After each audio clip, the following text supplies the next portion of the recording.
तो बुलेटिन की शुरुआत करेंगे सीएनबीसी आवाज की बिग बजट एक्सक्लूसिव खबर के साथ। बजट में पेंशन स्कीम को लेकर सरकार बड़ा ऐलान कर सकती है। सूत्रों से मिल रही जानकारी के मुताबिक एनपीएस में रिटायरमेंट पर फंड का 40% एन्युटी में निवेश करने की शर्त हटाई जा सकती है। तो इस खबर पर डिटेल्स लेते हैं आलोक प्रियदर्शी से। तो आलोक, बताएं आने वाले बजट में पेंशन स्कीम को लेकर क्या बड़ा ऐलान किया जा सकता है? बिल्कुल, देखिए जितने भी मौजूदा पेंशन प्रोडक्ट हैं उनको अट्रैक्टिव बनाने के लिए सरकार इस बार बजट में बड़ा ऐलान कर सकती है। सीएनबीसी आवाज को सूत्रों से जानकारी मिली है कि जो न्यू पेंशन सिस्टम है उसको अट्रैक्टिव बनाया जा सकता है। इसमें खास तौर से जो मैच्योरिटी के वक्त यानी रिटायरमेंट के समय पर 40% अभी एन्युटी में निवेश करने की बाध्यता है उसको खत्म की जा सकती है। इससे सब्सक्राइबर अपने मन मुताबिक 60 वर्ष की उम्र के बाद किसी दूसरे प्रोडक्ट में निवेश कर सकेंगे, क्योंकि अभी एन्युटी में जो इंटरेस्ट रेट है वो काफ़ी कम है। दूसरा जो ईपीएफ सिस्टम है उसमें अभी जो मिनिमम पेंशन है 1000 रुपये, उसको बढ़ाकर 5000 रुपये किया जा सकता है। इससे बहुत सारे जो ईपीएस 95 के कर्मचारी हैं उनको फायदा मिलेगा। और तीसरी बात, जो मौजूदा यूपीएस है, यूनिफाइड पेंशन सिस्टम, जिसको हाल में ही सरकार ने नोटिफाई किया है, इसको लेकर इसको राज्य किस तरह से ज़्यादा अपना सकें, इसके लिए सरकार राज्यों को इंसेंटिव भी दे सकती है। हालांकि अभी तक सिर्फ एक राज्य महाराष्ट्र ने इसको अपनाया है, तो लिहाजा अगर ज़्यादा से ज़्यादा राज्य इसको अपनाते हैं तो राज्य सरकार के कर्मचारी भी जो मौजूदा एनपीएस के सब्सक्राइबर हैं वो भी आराम से यूपीएस में शिफ्ट हो सकेंगे, ट्रांसफर हो सकेंगे। लिहाजा सरकार यूपीएस को लेकर भी कई बड़े ऐलान बजट में कर सकती है। शुक्रिया आलोक इस पूरी जानकारी के लिए। तो आने वाले बजट में एक और फोकस जिस पर देखने को मिल सकता है वो क्षेत्र है महंगाई। वित्त मंत्री दालों, खाद्य तेलों, प्याज, टमाटर की महंगाई को काबू रखने के लिए पीएम आशा स्कीम के बजट के आवंटन को बढ़ा सकती हैं। इस खबर पर डिटेल्स लेते हैं असीम मनचंदा से। तो असीम, बताएं किस तरह से महंगाई को कम करने के लिए बजट में बड़े फैसले लिए जा सकते हैं? दाल, खाद्य तेल और टमाटर प्याज की महंगाई सरकार के लिए एक बड़ा चिंता का विषय है। जब भी इनके दाम बढ़ते हैं सरकार टाइम पर इंटरवीन करती रही है। सरकार इसके लिए मार्केट इंटरवेंशन स्कीम भी लेकर के आई है, प्राइस स्टेबलाइजेशन फंड भी है। इसके लिए सरकार ने करीब 5 ऐसी स्कीम्स है जिनको की मर्ज करके पीएम आशा के अंदर डाल दिया था। पिछले साल जो वित्त मंत्री है उन्होंने पीएम आशा स्कीम के लिए करीब 6000 करोड़ रुपए का बजट का आवंटन किया था। जो हमें सूत्र बता रहे हैं कि इस साल ये बजट बढ़ करके 2 गुना हो सकता है। करीबन 12,000 करोड़ रुपए तक का फंड इसके अंदर मिल सकता है। खासतौर पर कि सरकार ये तैयारी करी है कि जितनी भी दालें हैं उनकी एमएसपी पर खरीदारी की जाए, जिसका फायदा किसानों को मिल सके और जब जरूरत पड़े तो इन किसानों की खुले बाजार के अंदर उपभोक्ताओं को सीधे बिक्री की जा सके।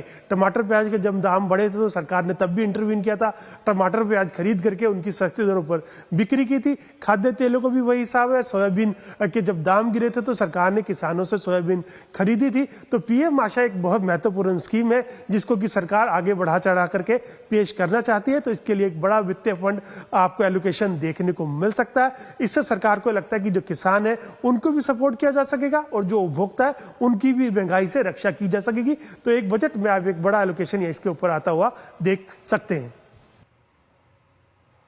जी, महंगाई के मोर्चे पर कुछ राहत मिल सके देश को, इस पर भी कदम उठाए जाएंगे। शुक्रिया असीम इस पूरी जानकारी के लिए।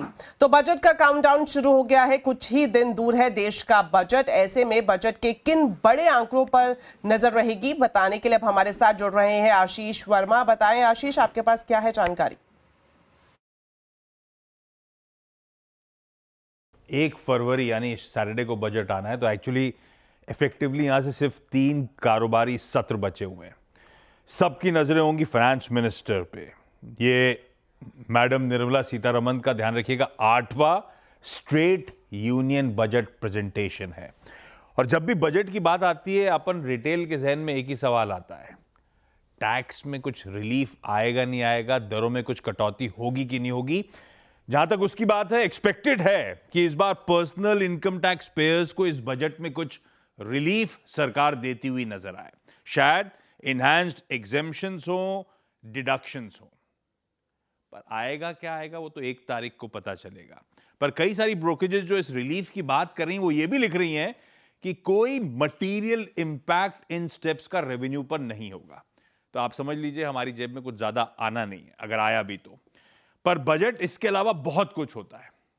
इंडिया का विजन, इंडिया का रोड मैप सामने रखा जाता है और यह इंपॉर्टेंट है जानना कि एवरी रूपी काउंट। तो नजर कहां रखनी है उस पर बताता हूं। सबसे इंपॉर्टेंट बजट में एक नंबर होता है फिस्कल डेफिसिट का।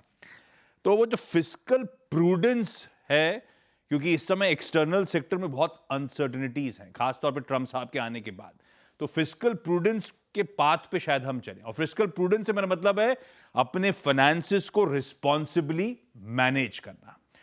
इस समय हमारी पब्लिक डेट टू जीडीपी बहुत एलिवेटेड है, तो वैसे भी हमारे पास रूम है नहीं। अब तक के फिस्कल डेफिसिट के आंकड़े आपकी स्क्रीन पर आएंगे। 9.2% ये कोविड टाइम के थे, जब आपको याद होगा हेल्थ केयर, इकोनॉमिक रिलीफ पे सरकार ने तगड़ा स्पेंड दिया था। उसके बाद से लगातार हमारे फिस्कल डेफिसिट नंबर्स में इंप्रूवमेंट है। फिस्कल डेफिसिट मतलब सरकार का लॉस, खर्चे कमाई से ज्यादा, ये है फिस्कल डेफिसिट के नंबर्स। और FY25 के लिए रखा गया था 4.9% पे। ज्यादातर ब्रोकरेजेस कह रही हैं 4.9% के टारगेट इस बार अचीव होगा, और इनफैक्ट FY26 के लिए 4.5% के फिस्कल डेफिसिट नंबर की बात सरकार कर सकती है। 4.4 से 4.6% का बैंड है जो ब्रोकरेजेस मान के चल रही हैं, 4.5% आप पकड़ लीजिए, ये नंबर इंपॉर्टेंट होगा। कैपिटल मार्केट्स यानी कि शेयर बाजार बहुत क्लोजली वॉच आउट करेंगे फिस्कल डेफिसिट और स्पेंडिंग के बीच का बैलेंस। और स्पेंडिंग में आजकल हम सबसे ज्यादा क्या देखते हैं, वो केपेक्स पे स्पेंड, और एक्सपेक्टेड ये है कि इंफ्रास्ट्रक्चर इन्वेस्टमेंट्स पे सरकार अपने खर्च कंटिन्यू करेगी। ये हैं पिछले कई सालों के केपेक्स स्पेंड्स, लगातार उछाल देखने को मिला है। हाँ, ये जरूर है कि शायद जो बेस्ट पेस था केपेक्स में स्पेंड्स का, वो हमारे पीछे जा चुका है।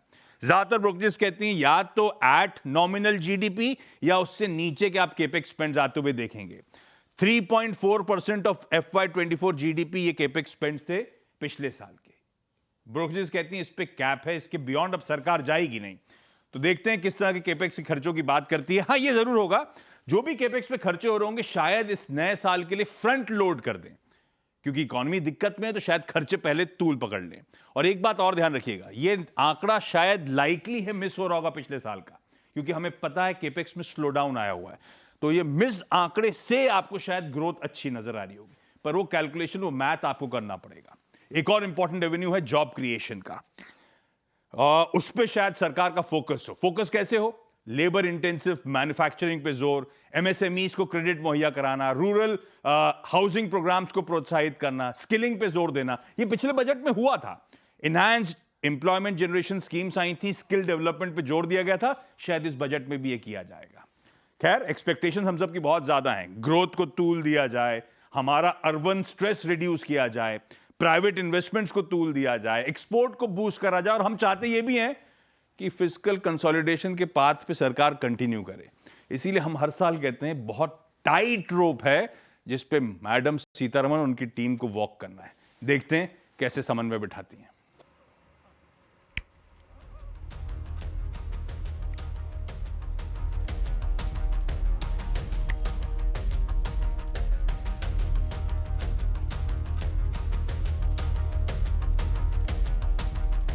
चलिए अब जानते हैं बाजार का पूरा हाल। आखिरी घंटे में बाजार में काफी उतार चढ़ाव देखने को मिला। दिन के ऊपरी स्तरों से मुनाफा वसूली हुई। आज के बाजार में सेंसेक्स 535 पॉइंट चढ़ा तो निफ्टी 128 पॉइंट की बढ़त के साथ दिखाई दिया।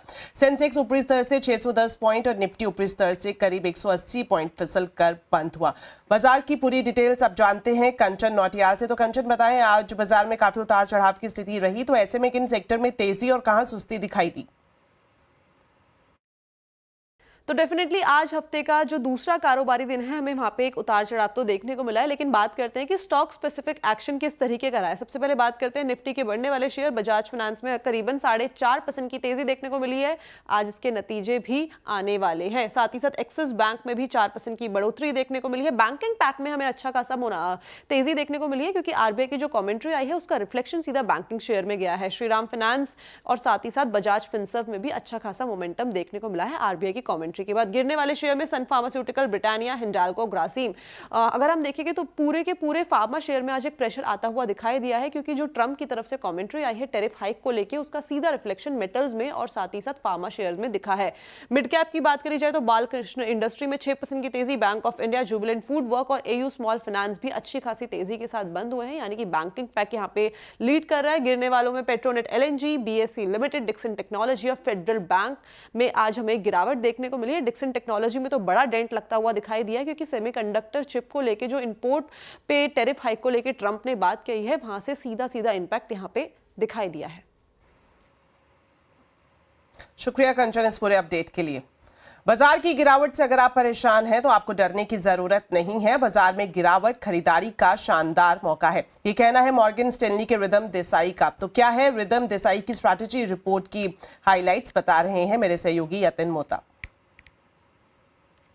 बिल्कुल, और रिदम देसाई यानी मॉर्गन स्टैनली के जो स्ट्रैटेजी हेड है, इन्होंने एक बड़ा रिपोर्ट आज पब्लिश किया है, जहां उनको लगता है कि भारत में घबराने की ज़रूरत नहीं है इन्वेस्टर्स को। जो करेक्शन आ रहा है वो एक हेल्दी करेक्शन है, बुल मार्केट ख़त्म नहीं हो गया है। इनफैक्ट उनको लगता है कि जो करेक्शन हुआ है बाज़ार में, जो गिरावट हुई है, ये खरीदारी का मौका बन रहा है। ऑब्वियसली अगर आप बॉटम की बात करें तो बहुत डिफ़िकल्ट है बॉटम बताना कि किस लेवल पे मार्केट बॉटम होगा, लेकिन क्लियरली ये मार्केट प्राइस जो है, ये इंडेक्स का जो लेवल है, ये बिल्कुल ही खरीदारी करने लायक है। इनफैक्ट इनको लगता है कि ग्रोथ के सराउंडिंग जो कंसर्न्स हैं वो कहीं ना कहीं एड्रेस होंगे, आगे जाके ग्रोथ पिकअप होगा जीडीपी साइड पे, और जो यूनियन बजट है, जो आरबीआई के ठोस कदम है, उससे कहीं ना कहीं आगे जाके ग्रोथ को एक बड़ा सपोर्ट मिलेगा।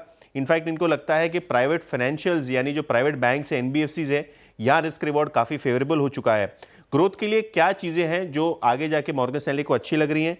इनको लगता है कि गवर्नमेंट का जो एक्सपेंडिचर है, गवर्नमेंट का जो केपेक्स है, वो एक्सेलरेट हो रहा है, आगे जाके बढ़ने वाला है, जिससे ग्रोथ वापस आएगी। इसके अलावा जो फंडामेंटल है इंडियन इकोनॉमीज़ के, ये इंटैक्ट है, कंजम्पशन पिकअप होगा। आरबीआई के जो लिक्विडिटी मेजर्स हैं, रेट कट की जो बातें हैं, इसको कहीं ना कहीं एक बड़ा सपोर्ट माना जाएगा आगे जाके। और कहीं ना कहीं जो स्टेज है ये सेट हो चुका है ब्रॉडर मार्केट में भी एक रिवर्सल होने का, तो कहीं ना कहीं खरीदारी के मौके बन रहे हैं, घबराने की ज़रूरत नहीं है। लेकिन हाँ, रिस्क है, कहीं ना कहीं पॉलिसी अगर फेल हो जाती है, यूएस का जो ट्रेड वॉर है इंटेंसिफाई हो जाता है, तो ये ग्लोबल खतरे रहेंगे। लेकिन क्लियरली भारत पे वो काफ़ी बुलिश हैं, और पहले भी कहा उन्होंने कि बुलिश उनका व्यू है, और यहाँ भी इनको लगता है कि खरीदारी के मौके भारतीय बाजारों में बन रहे हैं। ओके, भारतीय बाजारों में खरीदारी के मौके बन रहे हैं, मार्केट में फिर वापस थोड़ी सी रिकवर। फरवरी में प्रधानमंत्री नरेंद्र मोदी अमेरिका के दौरे पर जा सकते हैं, इसकी जानकारी अमेरिका के राष्ट्रपति डोनाल्ड ट्रंप ने दी है। सोमवार को डोनाल्ड ट्रंप ने मीडिया को बताया कि पीएम मोदी से मेरी लंबी बातचीत हुई, अगले महीने वो व्हाइट हाउस आ रहे हैं। भारत के साथ हमारे संबंध बहुत अच्छे हैं, ये कहना है डोनाल्ड ट्रंप का। और आपको बता दें कि दोनों देशों ने वैश्विक शांति, समृद्धि और सुरक्षा के लिए मिलकर काम करने पर हामी भरी थी। ओडिशा में मेक इन ओडिशा कॉन्क्लेव 2025 के उद्घाटन के मौके पर प्रधानमंत्री नरेंद्र मोदी ने कॉन्सर्ट इकोनॉमी पर बातचीत की। इस दौरान प्रधानमंत्री मोदी ने British rock band cold play का भी जिक्र किया। प्रधानमंत्री ने कहा कि आपने मुंबई और अहमदाबाद में आयोजित कोल्ड प्ले कॉन्सर्ट की तस्वीरें देखी होंगी। ये दर्शाता है कि भारत में लाइव कॉन्सर्ट की भी अपार संभावनाएं हैं। कॉन्सर्ट इकोनॉमी पर आगे बात करते हुए प्रधानमंत्री ने कहा कि दुनिया के बड़े बड़े कलाकार, बड़े आर्टिस्ट भारत की ओर आकर्षित हो रहे हैं। कॉन्सर्ट इकोनॉमी से टूरिज्म भी बढ़ता है और बड़ी संख्या में जॉब्स भी क्रिएट होती हैं। पिछले कुछ दिनों में आपने मुंबई और अहमदाबाद में हुए कोल्ड प्ले कॉन्सर्ट की शानदार तस्वीरें देखी होगी। ये इस बात का प्रमाण है कि लाइव कॉन्सर्ट्स के लिए भारत में कितना स्कोप है। दुनिया के बड़े बड़े कलाकार, बड़े बड़े आर्टिस्ट भी भारत की तरफ आकर्षित हो रहे हैं। कंसर्ट इकोनॉमी से टूरिज्म भी बढ़ता है और बड़ी संख्या में जॉब्स क्रिएट होती है।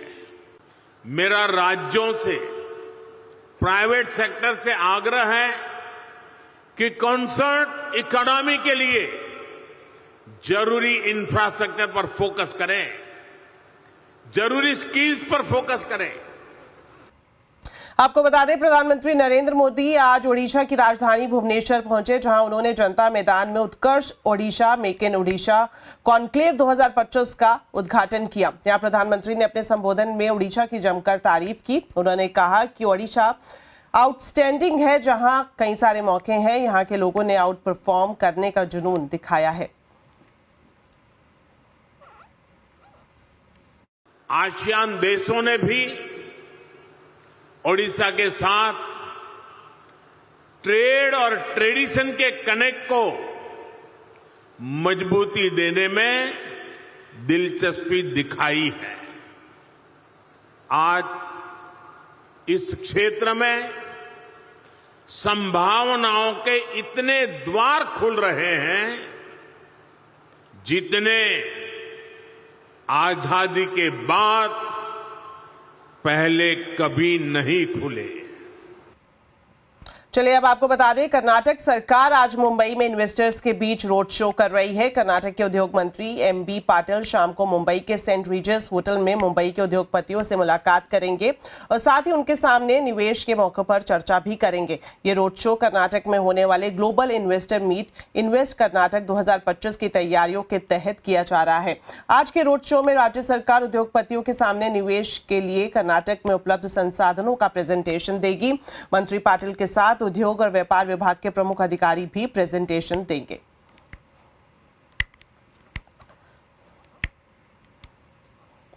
चलिए अब आपको बता देते हैं आज के कंज्यूमर अड्डा के टॉपिक के बारे में। चीन के डीप सीक एआई ने दुनिया भर की टेक कंपनियों को चिंता में डाल दिया है। तो क्या है डीप सीक एआई, वाकई इतने कमाल का है? जानने के लिए जरूर देखिए आज का कंज्यूमर अड्डा शाम 5:57 पर।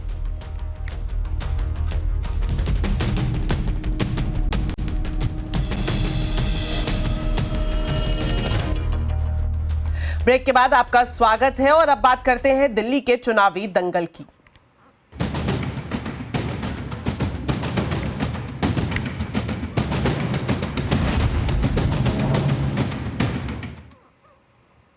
तो दिल्ली चुनाव में यमुना के जहरीले पानी को लेकर सियासत तेज हो गई है। यमुना में जहर को लेकर अरविंद केजरीवाल और हरियाणा सरकार के बीच आरोप प्रत्यारोप तीखे होते जा रहे हैं। केजरीवाल ने हरियाणा पर यमुना में जहर घोलने का आरोप लगाया, तो वहीं हरियाणा के मुख्यमंत्री नायब सिंह सैनी ने केजरीवाल पर मानहानि का मुकदमा करने की बात कही। भारतीय जनता पार्टी की हरियाणा की सरकार ने दिल्ली में यमुना से आने वाले पानी में जहर मिला के भेज दिया है। ये तो हमारे भला हमारे दिल्ली जल बोर्ड के इंजीनियर्स का कि उन्होंने पकड़ लिया। उन्होंने दिल्ली के बॉर्डर पे ही वो पानी रोक दिया और उस पानी को दिल्ली के अंदर नहीं आने दिया। अगर वो पानी दिल्ली के अंदर आ जाता और पीने के पानी में मिल जाता, दिल्ली के अंदर ना जाने कितने लोगों की मौत हो जाती। एक मास जेनोसाइड हो जाता दिल्ली के अंदर। उन्होंने हरियाणा पर जो बेबुनियाद, शर्मनाक, मनगढ़ंत और झूठे आरोप लगाए हैं, उससे केजरीवाल ने आज उस माटी का अपमान किया जहां वो पैदा हुए हैं। केजरीवाल दिल्ली के लिए आपदा बन चुके हैं और विधानसभा चुनाव में दिल्ली वासियों के आशीर्वाद से भाजपा दिल्ली को इस आपदा से मुक्ति दिलाने जा रही है। इस सरासर झूठे और घटिया बयान के लिए वो हरियाणा और दिल्ली की जनता से तुरंत माफी मांगे, वरना हम उसके खिलाफ मानहानि का दावा करेंगे। तो हरियाणा के सीएम नायब सिंह सैनी के बयान पर केजरीवाल का जवाब सामने आया है। अरविंद केजरीवाल ने कहा है कि वो केस से नहीं डरते। ये तो सीओ जल बोर्ड ने कल लिख के चिट्ठी में लिखा ही है कि अमोनिया ज्यादा आ रहा है। सैनी साहब, वो राजनीति ना करें, पानी के ऊपर राजनीति मत करो, पाप चढ़ेगा तुमको, लोगों की बद्दुआएं लगेंगी। गंदा पानी, जहर वाला पानी अगर जनता को पिलाओगे, मेरे को डरा रहे हैं केस कर देंगे, कर दो केस। केस करने में कोई कसर छोड़ रखी है तुम लोगों ने? जेल भेज दिया, फांसी पे चढ़ाओगे मेरे को? कर दो केस। तुम जनता को मारोगे क्या? दिल्ली की जनता को तुम जहर का पानी मिलाओगे और केजरीवाल आवाज उठाएगा तो डराओगे कि केस कर देंगे? कर दो केस। तो केजरीवाल के बयान को लेकर बीजेपी ने चौतरफा हमला किया है। हरियाणा सरकार में मंत्री अनिल विज ने यमुना में जहर के आरोपों पर केजरीवाल पर हमला बोला है। आइए आपको दिखाते हैं।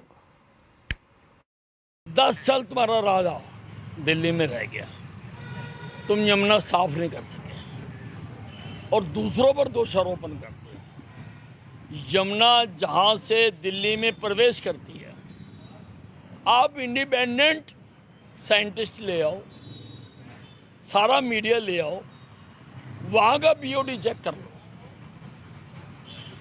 और दिल्ली में जाने के बाद ओखला का बीओडी चेक कर लो। अब वो जो बड़ा है, वो जो दिल्ली का गंद है, वो तो हमने साफ नहीं करना, वो तो केजरीवाल ने साफ करना, जो इसने नहीं किया। तो केजरीवाल के आरोप पर जहां बीजेपी हमलावर है, वहीं कांग्रेस के संदीप दीक्षित का कहना है कि या तो केजरीवाल सबूत पेश करे या फिर हरियाणा की पुलिस उन पर एक्शन ले। आप इतना बड़ा झूठ बोल दें कि जहर क्योंकि आ रहा था, हम जहर की सफाई कर रहे थे, इस कारण से हम पानी आपको नहीं दे पाए। दिखाइए कोई एक्टिविटी दिखाइए कि आप जहर साफ कर रहे थे। क्यों नहीं हरियाणा सरकार इस पर एक्शन ले रही है? क्यों नहीं दिल्ली पुलिस इस पर एक्शन ले रही है? इलेक्शन कमीशन जो हर छोटी मोटी चीज पर कूद पड़ता था, कहां गई वो आज? इस बीच दिल्ली की मुख्यमंत्री आतिशी ने यमुना में अमोनिया का स्तर बढ़ने पर मुख्य चुनाव आयुक्त को पत्र लिखा है। आतिशी ने मुख्य चुनाव आयुक्त से मिलने का समय मांगा है। दिल्ली जल बोर्ड के सीईओ का हवाला देते हुए आतिशी ने अमोनिया का स्तर 7 गुना बढ़ने का दावा किया है। आतिशी ने चुनाव आयोग से इस मामले में तुरंत हस्तक्षेप करने की भी मांग की है। साथ ही उन्होंने ये भी लिखा है कि अमोनिया के स्तर को कम करने के लिए हरियाणा यमुना में साफ पानी छोड़े।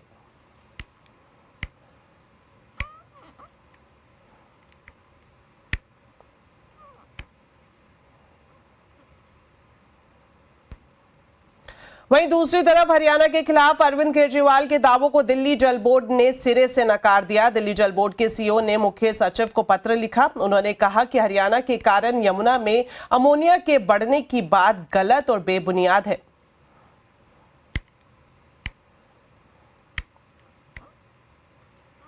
कांग्रेस अध्यक्ष मल्लिकार्जुन खड़गे ने महाकुंभ स्नान को लेकर दिए बयान पर राजनीतिक हलचल अब तेज हो गई है। खड़गे ने कुंभ में बीजेपी नेताओं के स्नान पर सवाल खड़े किए थे। खड़गे ने कहा कि गंगा में डुबकी लगाने से गरीबी दूर नहीं होगी। उन्होंने प्रधानमंत्री मोदी और गृह मंत्री अमित शाह को लेकर भी विवादित बयान दिया था। अब खड़गे के बयान पर बीजेपी ने जोरदार हमला करते हुए कांग्रेस को सनातन विरोधी बताया है।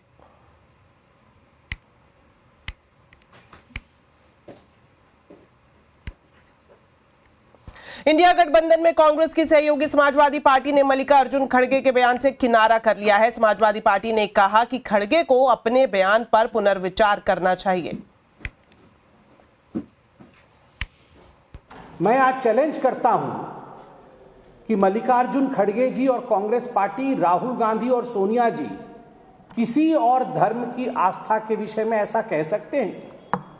क्या वो कह सकते हैं कि इफ्तार पार्टी में जाने से गरीबी दूर हो जाती है या लोगों को नौकरी मिल जाती है? किसी और धर्म के आस्था को लेकर वो खिलवाड़ करने की सोच भी नहीं सकते हैं और ऐसी बयानबाजी कर भी नहीं सकते। तो चलिए इसी के साथ बुलेटिन में इतना ही, लेकिन जाने से पहले आपको बता दें आज के आवाज अड्डा के टॉपिक के बारे में। दिल्ली में जहरीली यमुना को लेकर क्यों छिड़ा है संग्राम और गंगा स्नान को लेकर कांग्रेस क्यों है परेशान। आज आवाज अड्डा में इसी पर होगी बड़ी चर्चा। शाम 7:57 पर जरूर देखिए।